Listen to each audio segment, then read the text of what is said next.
Tasha, welcome. This has been such a long time coming. I am so excited to be here. I feel like we've been talking about it for years now. It hasn't been years, but it feels like I know. it. Well, we were just saying even before we hit record, Tasha and I are both big fans of batching, and that one of the downsides can be like when you schedule something, if you're like, well, I only record once a month, or I only record 1 week a year, or something, it's like, well, you're booking 6 months in advance. And so behind the scenes, for y'all listening, it's like there's a lot that happens before we actually get to sit down and have a conversation. So Yes, totally. I'm glad we're finally here. For anybody who doesn't know you, can you give us kind of your quick elevator pitch of who you are and what you do?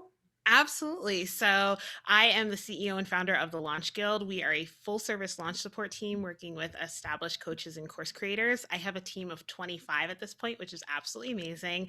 And we do everything from the strategy for launches all the way to management, implementation, all that stuff.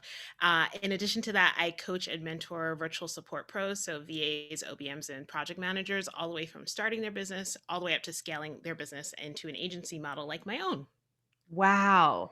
Yeah. Okay, 25 employees is a Yes. lot. And are Yes. those all full-time employees? Yeah, so we have 5 full-time at this point. We have 1 part-time, and then the rest are contractors. Contract. Okay. Yeah.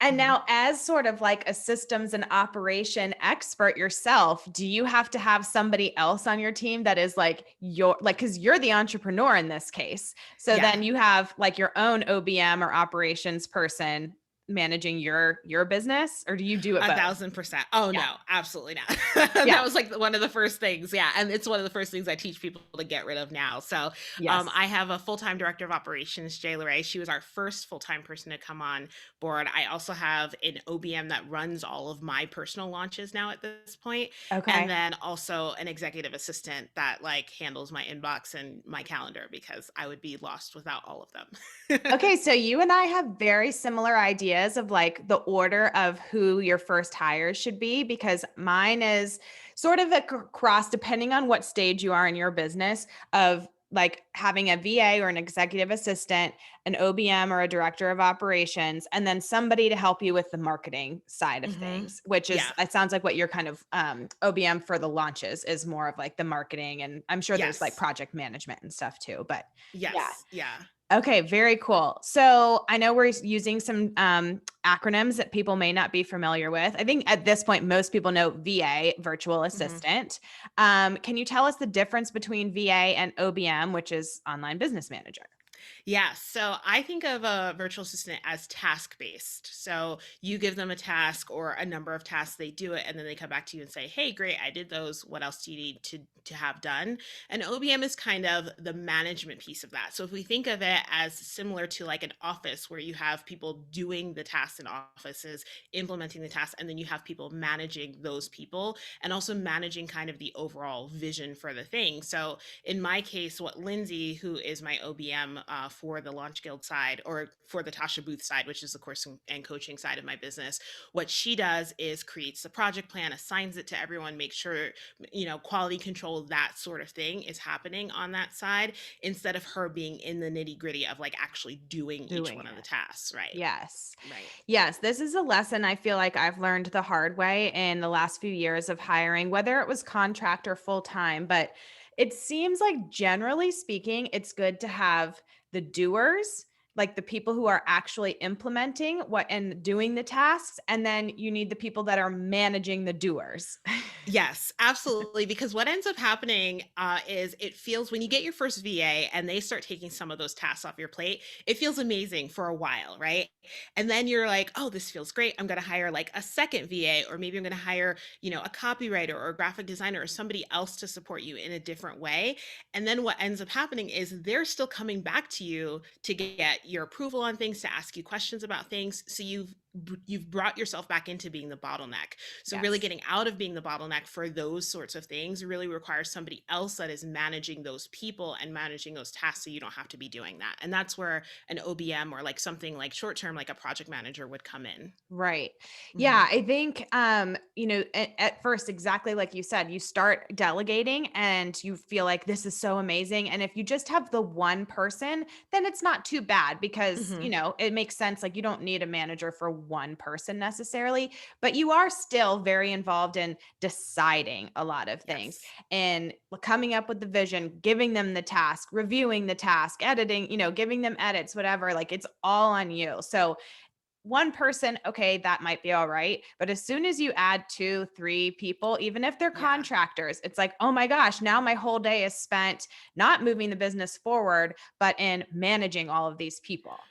Right, and when I got to that point, I knew that I was at that point where I just needed, Jay Leray, who actually started off part-time as a team lead, and admin right-hand in chief and team lead was her official title on her Okay, I love contract. it. But she started off in that because I was like, I am in Slack, 5 times a day just giving people LastPass access. Like, I cannot Oh, spend my yes. life in LastPass and Slack doing that. It's not a good use of my time or my energy.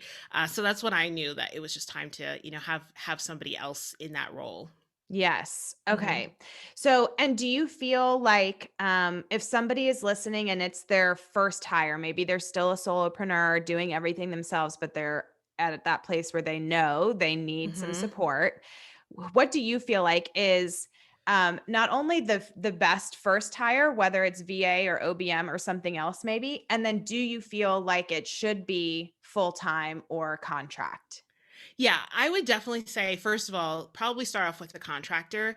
It just feels, for me, I know that it felt easier. And for everybody that I've worked with, everybody that I coached, I know that having an employee just feels like a different kind of weight and responsibility. And so if people aren't ready for that, they wait too long and, they kind of just kick the can down the road. So, yeah, start with a contractor. I would normally suggest probably starting with a virtual assistant first, Hmm. because you are going to need that implementer, that primary implementer, before you're ready for somebody who's managing the implementation Right. pieces. But the first piece would be to take about, 5 to 7 days, write down and do a time inventory of where your time is being spent, and look at the things that can be actually outsourced and what the commonalities in those tasks are, so that you really know that you're hiring the right person. Because there's different kinds of VAs too, right? There's like Hmm. creative VAs who would be great with like content support and like Hmm. repurposing your content. There's administrative VAs who would be great with like onboarding clients and doing like email management and inbox management and those sorts of things. So you just want to make sure that you're not setting yourself up for failure by looking for a quote unquote unicorn that doesn't Hmm. exist. There's not a person who's going to be great with graphic design and copywriting and admin and all of the things and social. So Right. find that person or that role that is the primary need at the moment, and then Hmm. hire additional people as needed. Gotcha. Okay. I Mhm. love that advice. So I want to kind of switch gears a little bit, but it's related. So we're talking Mhm. about hiring when you decide, like, okay, I need more support, and especially with just getting some tasks off your plate. And I think this is related to just the agency business model as a whole. I know a lot of people listening are service based entrepreneurs and they do something like manage Instagram or are graphic designers or something like that. And of course, there's pros and cons to this business model, but one of the cons is that if it's just you, there's only 24 hours a day, Yep. 7 days a week. You can only take on so many clients, especially before, like, physically, it's literally impossible to go beyond a certain point. But then also if you want to just maintain your health and sanity and family Yeah. and things like that. So what do you recommend, or let's see, where do we go first with this question? I'm thinking like you're ready to bring on that support, but it would be basically having somebody that's supporting the service that you provide other Mhm. people, which is a Right. little bit different than just like having somebody come in and write your own Instagram copy or whatever. Right. Yeah. So when we think about those people who would be implementers for the work that we're doing for our clients, they're considered subcontractors. So they're coming in under the umbrella of our agency or Mhm. of our company and working within our company on client work. So that's different than, like you were saying, if they're doing your specific social media Right. or something for you. So a lot of times when people come to me and they're starting to think about this agency model, they are at a point where they are 80% or more booked out. So they're either Mhm. booked out or almost at the point of booked out. They're often at the point of burnout, and Mhm. they're maxed out on the number of hours that they can work. And the other thing that I found, the reason that I started my agency in the first place, was when I looked at myself as a solopreneur, I asked myself, like, is this fulfilling the reason why I started my business in the first place, right? And the reason why I started my business was having the ability to say yes to things, right? Having the ability to kind of be spontaneous in things Mhm. sometimes and get to go on vacations with my husband and go on long weekends when I felt like it. And as much as I was loving my business, I wasn't loving the fact that if I went on a week long vacation, it meant that I wasn't making money because Anything. I Yeah, wasn't, in the business, or it meant that I was bringing my laptop along with me to that vacation to answer client questions and like do as much as I could in between, going to the beach with my husband. And that didn't feel totally. like it was honoring my why. So a Right. lot of times people are coming from that space of like, this doesn't feel the way that I thought it was going to feel, because either things stop or I never get to stop and I'm overwhelmed into the, close to the Right. point of burnout. Yeah. Right. Yeah, as I was a former journalist and I was freelance, so it was kind of similar in that like I had a lot of flexibility and freedom, but if I wasn't physically working, I was not making anything. There was no Hmm. passive income. There was no like I have a funnel set up and like Yeah. no, it was you work, you get paid, you don't work, you don't get paid. Hmm. So the agency model is sort of the answer to one of the answers that you could, Right. use to solve Right. this problem. So, can you just tell us just in your own like personal experience with having an agency, what are some of the pros and cons of this model compared to not just being a solopreneur, I guess, because that's one option is just like stay Hmm. solo and just accept that that's sort of the way that it is. Um, but then I think a lot of people then feel like, no, I don't want an agency. I want to, create a course or a program or something like that instead. Yeah. Well, and I really believe that like there are so many roads to like whatever you want. And it's just our job to like narrow those roads down and pick one and kind of pick Mhm. a starting road, right? So Yes. that was the agency for me. And since then I've done, the coaching and course side of things as well. But I think for me, there were a couple reasons why I chose the agency model. Number one, I really enjoy people. I love working with people. I've always been a collaborator that really enjoys that collaboration kind of spirit of it. I've managed people in past careers and past jobs before. And so I felt confident in my ability to do that, even though like the agency has been my biggest hurdle and biggest joy in like learning as a leader and learning to step up in leadership. I Mhm. also saw it as the way that like no matter how big it got, I could make it bigger if I wanted to, because I've removed myself completely as a bottleneck. So what I mean by that is in my agency, I'm out of 100% of the implementation, 95% of the day to day. And if we have like if we get more clients, we can always hire more people and create more capacity. So I've Mhm. eliminated what is normally a ceiling that people can't break through no matter how they structure it if they're a solopreneur, right? Yeah. So those are kind of the big pros in it, that it can be scalable as big as you want it to be scalable. And also you can take yourself from implementer to 100% being management, leadership, fully really being the CEO of your company instead of being the bottleneck of your Yeah. company, if you structure it the right way. I would say the biggest cons for it is that people are hard and people are messy, and people management is sometimes not fun, right? Mhm. Yeah, I've had to fire people, I've had to have hard conversations. I've had months where I'm just like, hey, this is a down month for us, so we're not going to have as much work for you. Like, that's never a fun conversation. Mhm. But at the same time, like, so I would say that you have to go into it knowing that you enjoy people enough to like stick through it, even when it's not, even when it's hard and it's not Right. fun.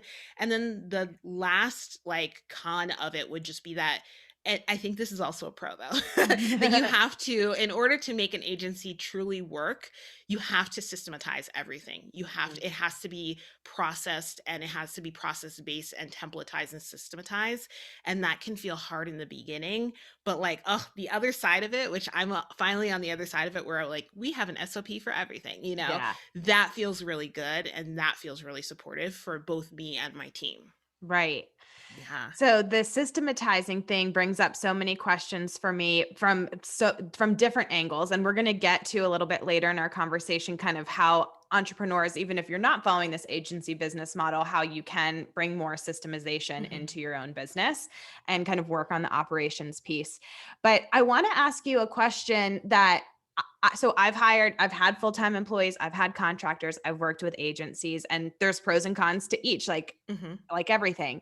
One of the cons that I have felt as as the business owner who's hiring an agency is sometimes I've worked with agencies that are so systematized, they're so rigid in their ways of doing something, and if it doesn't work for you, the paying client, you're like, well, it's Hmm. not really working for me. Do you ever run up against that?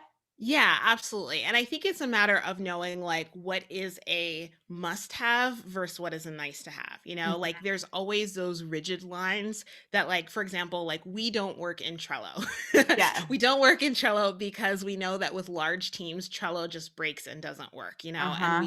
we have the historical evidence to show that. But, if somebody is just like, I'm not really great with Slack, or can you send me my tasks? I know that they're going to be in Asana, but can you let me know them in Voxer or something? We have Mhm. clients that are like that, and we understand that like they need something slightly different. So it's a matter of the agency having the must-haves, and the business owner also being like, I understand that you have policies and procedures in your Right. agency just like I have in my business. And then the nice to haves in terms of just the communication of like, hey, this is feeling off, or this isn't working. Can we have that conversation about something that may work better for both of us? Yeah. Yeah, I think the communication piece is the area that I've struggled with. Hmm. Like, I like to use Voxer for everything. I'm not in Hmm. Slack. Don't email me. And a lot of agencies are like, those are the only options. You have to be on our Slack channel. And I'm like, I don't really want to create a Slack channel for one thing that's Hmm. like, I don't do anything else there. I can't voice memo you. Like, I like Voxer. Please talk to me in Voxer. And, Right. I think some of them are just so rigid that they're just like, no, we can't manage. And I get it. It's like, I get Yeah. that they can't manage. They have 50 clients and they all want to communicate a different way. Hmm. But it's tricky, I think. So it's probably just finding the right agency for you and, Right. your needs as well. Exactly, exactly. And I Yeah. think like part of that you'd come up against even if it was a solopreneur, because when I think in terms of like why we use Voxer versus when or why we use Slack, like Slack is searchable and Voxer isn't. And so Mhm. if I have a client who sends me 10 to 20 Voxer messages a day and I don't have the time right then and there to answer or listen to all of them, then I have to go back and listen to all of them to get the To tasks figure out of out. that, Yeah. and that's hard. So I would say even when I was a solopreneur, and if somebody came to me about that, I would be like, oh, we need to find a different solution, because and here's why. Like I want to make Yeah. sure that I'm not missing anything. I'm probably gonna miss something if like I have to listen to 10 or Yeah. 20 Voxer Well, messages. And Voxer isn't perfect. I'm still waiting for the most basic feature, mark as unread, so that I can come Yes. back and like if I couldn't respond to it then it's just like gone forever. Um, but I will say anybody listening who has struggled with the same thing with Voxer, my team and I have implemented this thing and it works really well. Where every time we before or after we leave a voice memo, we'll put a note of like I'm talking to you about this with an arrow pointing down to the message. So then it is Yes. searchable, or even if you're not actually able to type in what you're searching, but you can scroll up and go, where's the message where she said the thing about the rebrand? And then you Hmm. find it that way. So that has helped a little bit with that That's problem. great. I love Yeah. that. Simple, but yeah, had to share. Okay, so going back to agency business model, some of the most like I'm sure common hesitations you hear are from people who are thinking, well, but my clients are hiring me. Hmm. And what happens if they like, do you tell the clients, that it's not you doing the work anymore? Well, let's just start there because I'm going to just throw like 10 questions at you. So, Yeah. No, I get this question all the time. And this is like the biggest, most common pushback to hmm to creating an agency, because we do feel like, we have created this camaraderie with our clients, and we've created this relationship with our clients. And I understand all of that. But one of the things that I go back to is, I was having a conversation about this topic with somebody on Clubhouse a couple months ago. And she was saying, how she has some high profile clients and they just want to work with her. And, it was like a me thing. And I think hmm of, when we're going from a solopreneur to an agency, I could call that going from a me to a we, right? hmm And so a lot of it is around realizing that, as amazing as you are as a person, if you started doing terrible work all of a sudden for those clients, they would not be your clients anymore, right? Even if hmm you were a great person. And so they are, yes, coming to you in part because of your soft skills, because of your communication styles and your personality.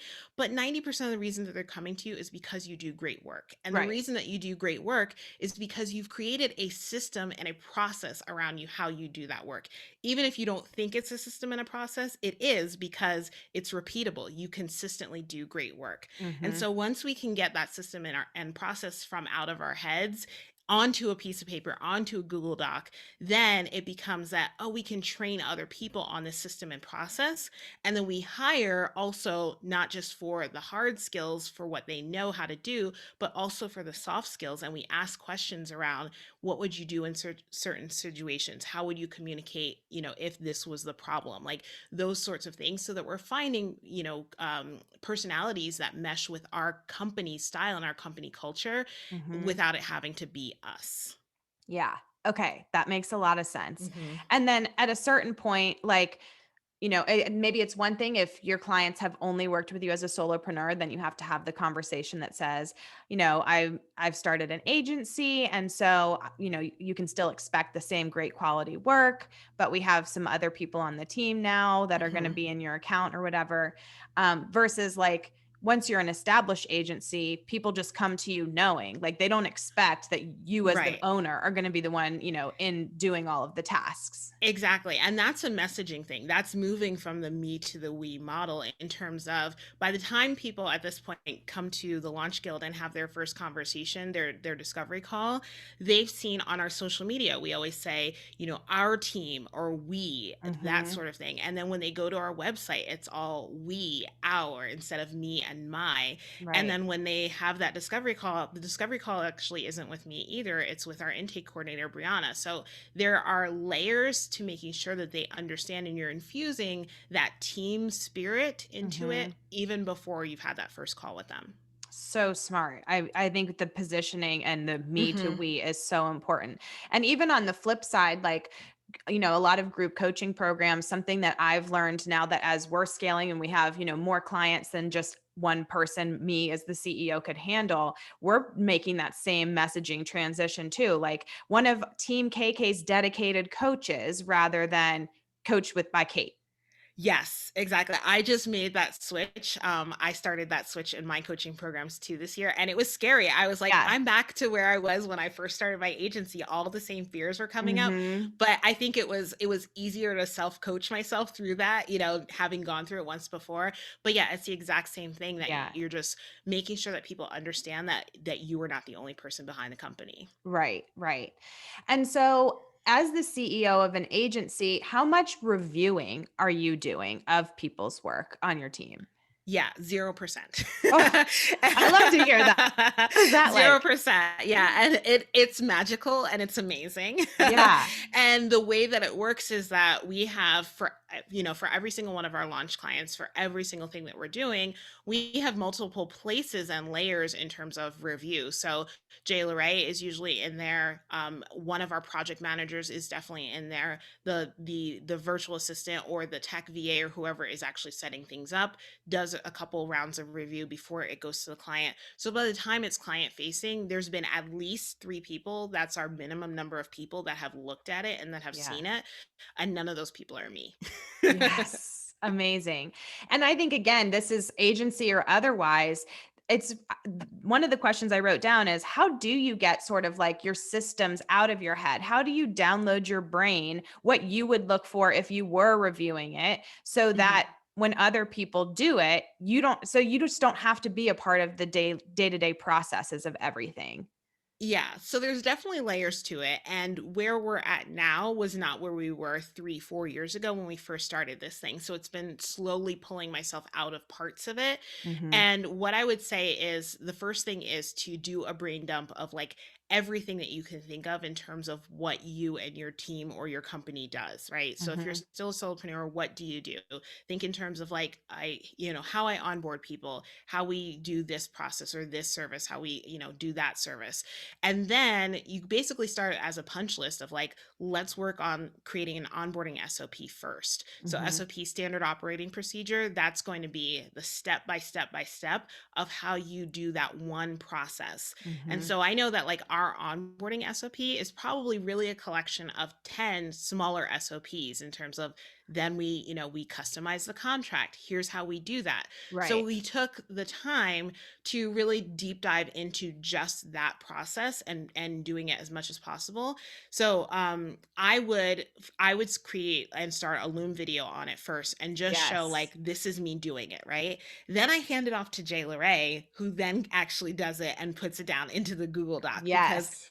my purpose in life and my ministry is not SOPs. So if I was gonna do them, they would die on my desk, right? Mhm. So that, but the other thing that is helpful in that is that Jay Leray is able to then ask me the questions and be like, I noticed you didn't do this, but it looked, or I noticed you did this, but it doesn't look like you do this for every contract. Right. Can you explain? So that helps us get the holes out of it so that by the time it's actually team member facing and the team members going through it, she's been able to get, most of the kinks out of the process. Yes.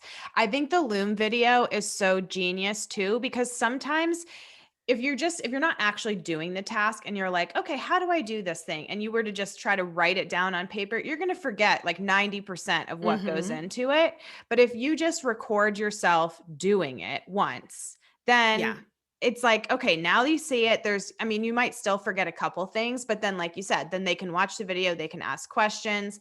And I know for our SOPs, some of the more straightforward ones is one and done, but sometimes it's like, this is a multi step process. This is complicated. There's a lot of tech involved. And so, it might take a few times of them doing it. And then, oh, I caught this thing this time. What do I, and you have to go back and like Right. edit the SOP, but that's okay. And like Mhm. eventually it gets to the place where it's like, now we could hand this to anybody and technically anybody could do it. Exactly. Yeah. Exactly. What about for the more like creative tasks that maybe aren't so step by step objective, kind of tasks that are more like, how do you download your brain to somebody if you are an agency that operates? I keep going back to this. I have a friend who's an Instagram Mhm. manager. And so I keep thinking, like, how does she tell somebody, like, this is what makes a good caption? This is how to write well. It's a lot of Right. skills. Right. It is a lot of skills. And in our agency, we're looking for people who are already at least at intermediate, if not advanced, and experts at what they do when they're coming in. So it's Mhm. not like, here's how to write a caption or here's how to use Dubsado. Like they already Right. need to know that. Right. Right. But my suggestion would be let them have their first pass at it with your SOPs and everything. And then you go back to Loom, you record a video of you screen sharing their caption and you say, here are the changes that I would make, and here's why. And so, Mhm. what we want to make sure of is that it's not just like, here are the changes that I would make because I'm me and not you, but Right. there's really a reason for it, right? There's a conversion reason for it or some reason Mhm. behind it. Because the reality is, people are all different. And so, we have to separate like what is just our personal preference, which is sometimes going to be different than how other people are going to do it, versus like Right. what needs to happen because of reason XYZ, because it's going to convert better or whatever the Right. case may be, or because it doesn't have the keywords that it needs in it. So Okay. if you can give them that, and tell them like, here is why, or here are the things that I would change in this one. And then that way they're starting to understand your how you work in terms of it and your reasoning behind it. And then the next time they come on that caption, they're like, oh, Kate would do it this way because let me fix these couple things. Right. Right. And I think the right people who are critical thinkers are able to, take the knowledge that they already have and then apply your preferences and things to it. So that kind of brings me to like, how do you find the right people and the right fit? I mean, one thing you just said was that you're hiring people who are already kind of expert in this thing. So Mhm. you're not, so you don't, for your agency in particular, you're not going to somebody who's like just starting out. You were looking for Yeah. a different level. Yeah, we tried doing that. Oh, they're just starting out and we're going to train them, and we don't have the time to train them. Yeah. So we have the time to onboard them and make sure they're supported, but we needed people that were already exceptional at what they did. Hmm. The way that you find people and the right fit people is by once again really looking at what the core goals and needs are of that position, and not looking for, a jack of all trades, but really looking for somebody specific for each one of those roles, and Hmm. also taking your time. So we have a 3-step hiring process. The first 2 steps are applications. The third step is an interview, and then we sometimes have a fourth step, which is a test project Hmm. with us. And all of that is because we want to make sure that by the time we are offering them a position at the Launch Guild, we 100,000% know that they're going to be a great fit, not just Hmm. skill wise, but also, culture fit in terms of camaraderie and all of those pieces that make it really important, that are really important and make longevity something, that we can be proud of in our Right. agency. Mhm. And for that test project, do you pay for them to do the test project? Yes, Yeah. absolutely. So we keep it at about an hour. So we ask them to send us an invoice for 1 hour of their subcontractor rate, whatever we know that that's going to be, Hmm. and then we have them do it. We have them time themselves for it, and then we also usually have them like show their work in some way. So a lot of times that test project, depending on the role, is something that is like multi-layered. So for Right. example, if you're hiring like a tech VA, what is something that your company does all the time that can show proficiency in different ways in being a tech VA? Same Hmm. thing with like if you were hiring somebody for, Instagram strategy, what is something that can show proficiency in that in multiple ways? Right. And do Mhm. you find that hiring for your team, whether it's for your team internally or your agency, that like you would not do a test project or this intensive an interview process for a contractor? This is more just for full-time people, or you do it across the board? We do it across the board. Yeah, Okay. we absolutely do it across the board because we don't want people that, come in and we're like, "Oh, we were wrong." Yeah. We thought. And because like it's jarring to the rest of the team. I think one of the reasons that we're so successful at what we do is because our team has been together for like some of them have been on my team for going on 4 years at this point. Mhm. And so we're working together all the time. We understand the ins and outs. We understand people's work schedules and how they work best and everything. And that doesn't happen if like you have people just floating, in and out all Yeah. the time. For Mhm. sure, for sure. Yeah, it's hard. I mean, I same in that I have some people on my team who have been with me for 4 plus years, and Mhm. I love the longevity because it's just like nothing requires explanation anymore. Like I can just Mhm. give you this thing and you just know my brain so well and like what what I'm looking for. It's hard then like when you have new hires come in and you're just like, "Oh, you don't get me Yeah. yet." Yep, totally. Um, I'm sure the SOPs is a huge part of this, but any other tips for creating consistent quality without micromanaging when you have multiple team members representing you? Yeah, I would say the SOPs are definitely a huge part. One of the other things that's been really helpful for us is having final checklists. So Mhm. this has been really great, especially when it comes to design pieces across the board. Just like looking for what is high converting design for like sales pages, for Mhm. thank you pages, even those sorts of things, and making sure that like that checklist is checked off all the way through before we finish. Yeah. So, do not just do like the buttons click through and everything, but are we using enough images? Are we using header fonts? Like all of those pieces, have we filled out the SEO piece so that when it pops up in on a Facebook page, it's got a picture and it's got, Mhm. the right title to it, and all those little things that really matter and make the difference. So just having one of those final checklist kind of things has Yeah. been really helpful. Yeah. Yeah, that's great. Um, any other tips for keeping yourself, from being a bottleneck and really staying in your visionary lane? Mhm. I would say that it's definitely something that is a different skill set than being an implementer, than being a service provider. So, Mhm. really giving yourself time and grace on the fact that it's going to be a new skill set to delegate to other people and to just breathe and let them do their job. Yeah. I had a really hard time with that for a while. And a coach that I was coaching with, she was like, but what a gift you were giving your team members to like shine and learn and come through when you just step out of their way and like trust them. and Mhm. and I was like, "Oh, you're so right." And ever since then, like even when I'm like, "Oh, I could have gotten this done in like 3 seconds. Why Yeah. is it taking them 3 days?" I just let them do it and let them shine and then also let them learn too. Yeah. So, I would say get out of your own way by allowing your team to be delegated to and let them do their job. Yeah. What about when critical feedback is needed? How do Mhm. you like to deliver that? Do you have, are you a compliment sandwich type of gal, or are you direct? Like, that I think can Yeah. be really challenging, particularly if people are struggling, and, especially in the beginning a lot. I, Mhm. I sometimes feel like, gosh, I don't want them to feel like everything they do is wrong, but I Yeah. also want them to learn. And I mean, I'm glad that you said like becoming a leader and managing and delegating is a skill. I mean, Mhm. it seems like on the surface, oh, it's easy. You just give them the work. It is No. so much more than that. And it It's is a so skill much that more. I am, yeah, it's been really difficult for me. So it's something that I feel like takes a lot of practice. Yeah, and I think that there's 2 things that I live by. Number 1, having clear expectations from the beginning. And Mhm. so what that means is that when they first come onto the team, Ray and I are very clear with like, you're probably going to get a lot of feedback at first, and it may feel like we're constantly telling you what is wrong. It's Mhm. not that we think everything that you do is wrong. It's just that we know that there's a lot that we do specific ways here that you may not Mhm. have been doing before.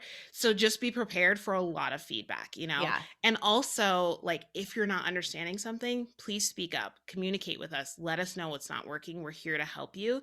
We also give them a lot of opportunities to basically ask questions. So Ray meets with Mhm. them multiple times within those first couple weeks to make sure that they have a container for their questions and to give them the feedback that they need. And then the other thing that I live by is that clear is kind and unclear is unkind, right? Brene Brown. Brene Brown, I was gonna say, I just read Daring Greatly, and I Yeah. added that to our company, like, our Yes. employee handbook. Yeah. And it's so true because if things aren't feeling right for you, they're not feeling right for them either, right? You're Mhm, just both feeling things and you're not saying it. So saying the thing is one of the things that's so hard because we're people pleasers. We don't want people to be mad at us or sad or whatever the case may be, but not saying the thing isn't making it feel or be any better. So no. just saying, like this has felt wonky or like I feel like we've had a conversation or I've had to give you feedback on this thing multiple times and it's still not exactly right. Can you tell me what's not working or why you're doing it that same way over and over again? Like Mhm, let's have a conversation about it. And then I feel like it just gives them the ability to say, what isn't working for them as well. yeah. Yeah, that's been so helpful. So helpful. I also always recommend the book Radical Candor, and I make Mm, everybody on my team read it too. And it's sort of naturally how I was, but now once I read it, I got a little bit more like intentional with being that way. Where I don't know if you've read it, but it's no, I challenge haven't. directly and care personally. So, Mhm. like, you're going to get really direct, honest feedback, but it's going to be delivered in a kind manner because I care about you. Mhm. And even outside of receiving feedback, like, you have to show your team that you do care about them and that you care about their whole life, not just the work that they do for you. Yeah, absolutely. Absolutely. And I think that people respond to feedback so much better when they know and they already have that history of like, oh, she does care about me as a person. And so when she's coming to me with this, it's not because she's mean or evil, it's because something's not working and let's Right. figure out how to make it work. Yeah. Right.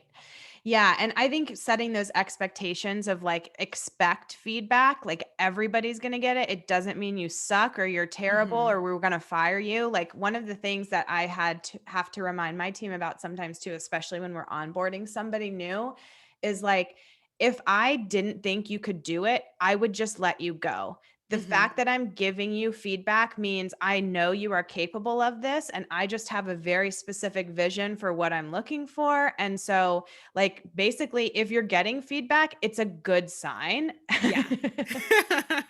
Otherwise, I'd just be like, you can't do this job. I'm Yeah. sorry. Yeah, Right. You don't have the skill set. Yeah. that's it. Yeah, totally. Okay, so moving a little bit away from agency business model and just speaking to entrepreneurs as a whole, what are some of your like project management tips, or do you have tools or resources you like? Like, I know you mentioned you don't use Trello. I also Yeah. don't like Trello. What is your project management system of choice? Asana, 100%. Asana. Okay. Yes. Yeah. Yeah. Are you on ClickUp? Yes. How did It's you totally know? okay. Because if people aren't on Asana, they're on ClickUp now, at this Yes. point. I used And to be on our Asana. team our team thought about it last year, but we have processes that just work at this point in Yeah. Asana. Like, I know that ClickUp is brilliant and I've heard so many great things, but my big thing is find what works for you and your team and Yeah. stick with it, and know that there will be something brand new and shiny coming out every other month, Yes. and you will drive yourself and your team crazy if you just jump from thing to thing because it's got one new shiny Right. feature that the other thing doesn't. So find what Totally. works for you. So yeah, we had that conversation last year, and my team was basically like, Tasha, we will stone you if you move us.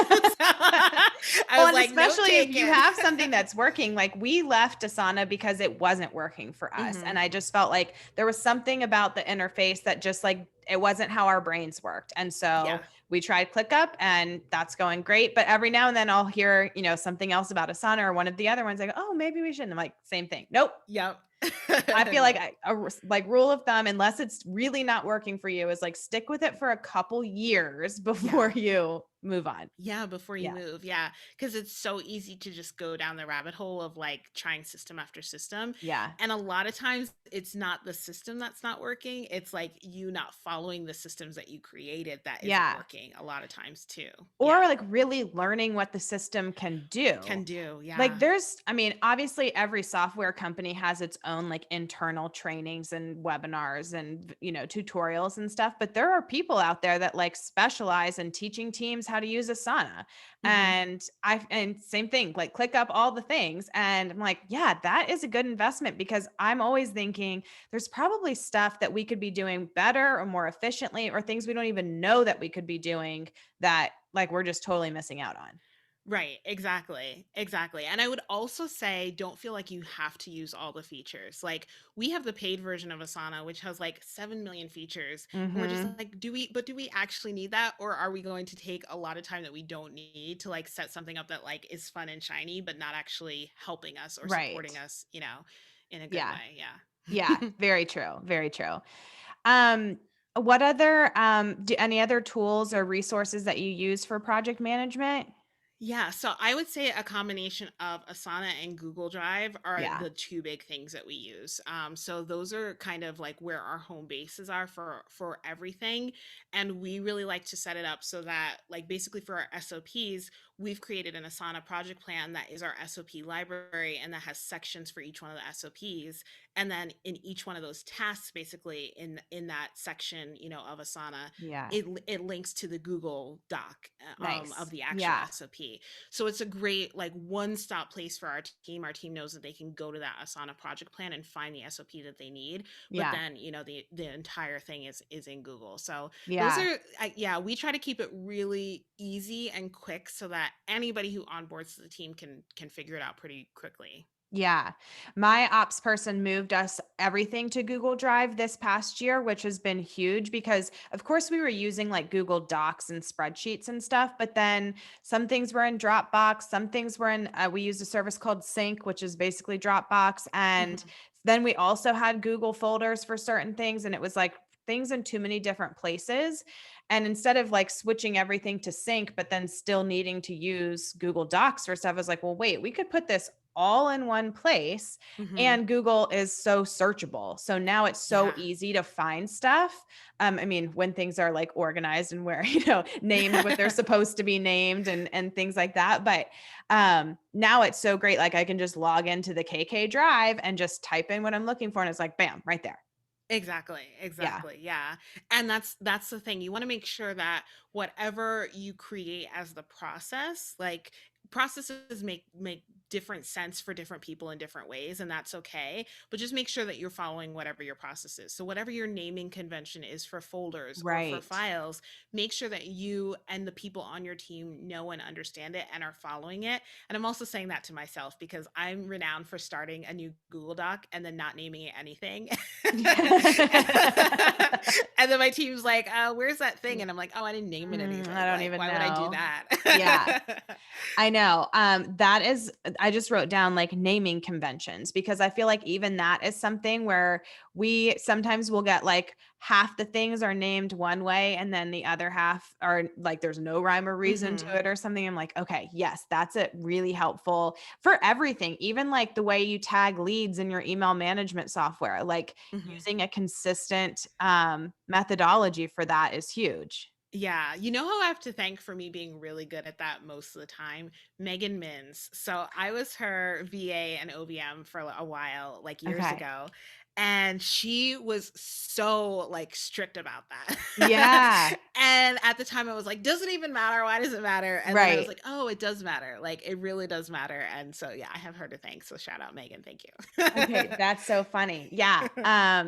It is one of those things. A lot of these things are things that feel like that can't be that important, but Hmm. particularly the bigger you grow, the more things you're managing, it becomes so important and you will be, you'll thank yourself if you start it now when things are Right. still kind of small and easier than waiting until you've grown and then you have to go back and redo everything. Exactly. Exactly. Yeah. Yeah. Okay, any other like automations? I'm all about like how can I automate everything that we do instead of having to manually, go in and do things. So, what are some of your favorite Yeah. like automation hacks?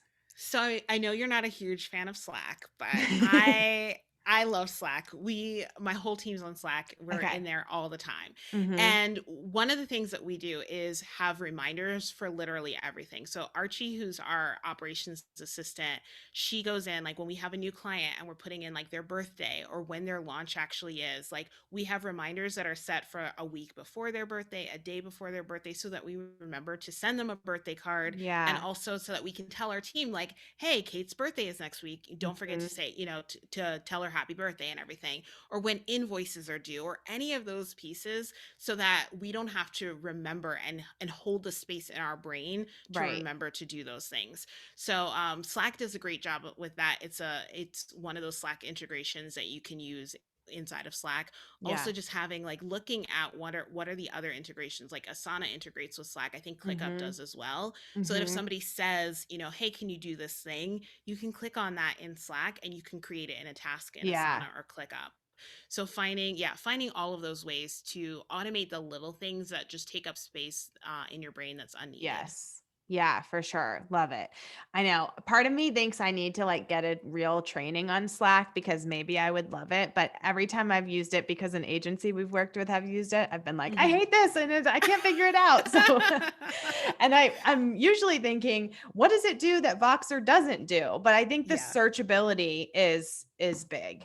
It is. The searchability piece is I think the biggest, most important piece, and the being able to integrate and connect with other like tools and software Yeah. that we use. For example, one of our favorite Slack channels is our Money Train Slack channel. That Mhm. anytime we get a new sale, it comes in and it's like so and so bought your thing. That's awesome. Oh, I Yeah, love it. Money yeah, train Slack. and Okay, it's see, so that fun makes and me feel like yeah. now, but Slack does not have the ability to like voice memo each other, right? It does. It does Yeah. now?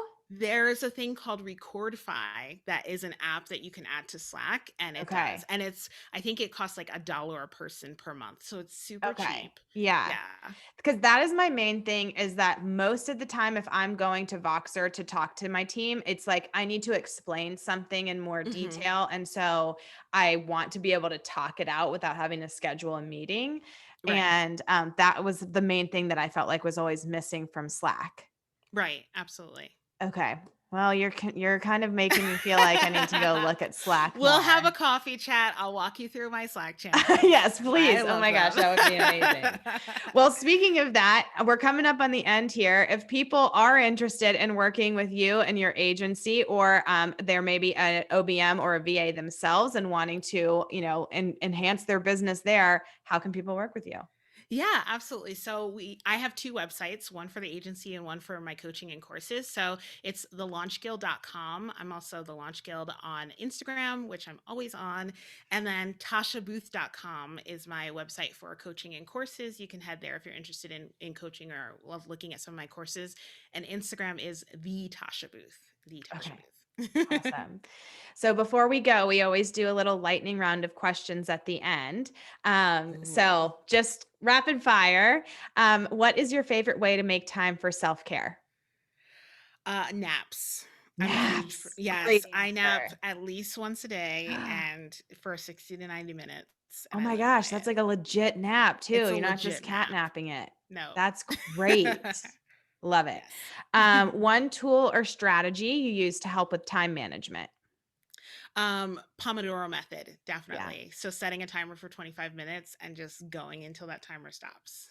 Now, do you feel like that helps you when you're like procrastinating or you really need to get something done? Or do you like it for any type of just like, it's just a good way of like a rhythm to get into with Yeah. working? I use it mainly when I'm procrastinating. I have adult ADHD, so if something is Hmm. like, "Oh, it's been on my to-do list and it's 3 days overdue at this point," and I'm just like, "I just need to bang it out," like, Yeah. that's when I usually set that timer, yeah. Gotcha. Okay. I've used it for that purpose too, but I Mhm. always wonder, like, do people just work like this all the time? Like, I wonder Yeah, if that is I mean, it probably is beneficial to just remind yourself to get up and take to a get up break, and walk yeah. around, even just like, stretch for a second. But yeah. Okay. What's one of the most powerful business or entrepreneurial books you've read? Okay, We Should All Be Millionaires, which is I'm not quite done with it yet, but Me either, I'm but I'm far I'm enough listening away. to it on Yeah. Audible. Oh, good, yeah, Yeah. it's by Rachel Rodgers, and I really am enjoying it, and I love just the realness about it, Yeah. and great solid tips as well as some real good realness. Yes. I'm so excited because I have a 2-hour road trip by myself tomorrow, and so I'm like, "I'm gonna Oh, listen to the book and, like, I'll probably finish it. It'll be amazing." yes, that's Yes. great. Okay, let's see. Do you have a quote or mantra or affirmation that you're telling yourself lately? Um, yes. So Mhm. anytime my birthday comes up as the time, so my birthday is March 24th. So anytime it's 3/24, I say $1 million this year. Oh. Yeah. Yep. So I don't know if yeah, you noticed this. So my birthday's 9/28, and I swear I never miss a day of looking at the clock when it says 9/28. I And feel do that you way feel like you too. see Yeah. 324 a lot? Yes. Yeah. Yes, I absolutely do. My husband's always like, it's not that you are like only looking at it at that time. You just like notice it because that number means something to you. But I'm like, no, but every day I Yeah. see when it's 9/28. Like I don't see what the every minute is. Right. Right. Yeah. Exactly. Okay, so the podcast is called Success with Soul. What does Success with Soul mean to you? Success with soul to me means living your life in a way that feels really gratifying and really intentional and really fun. Yeah, great Yeah. answer. It was so fun chatting with you. Thank you so much. Thank you.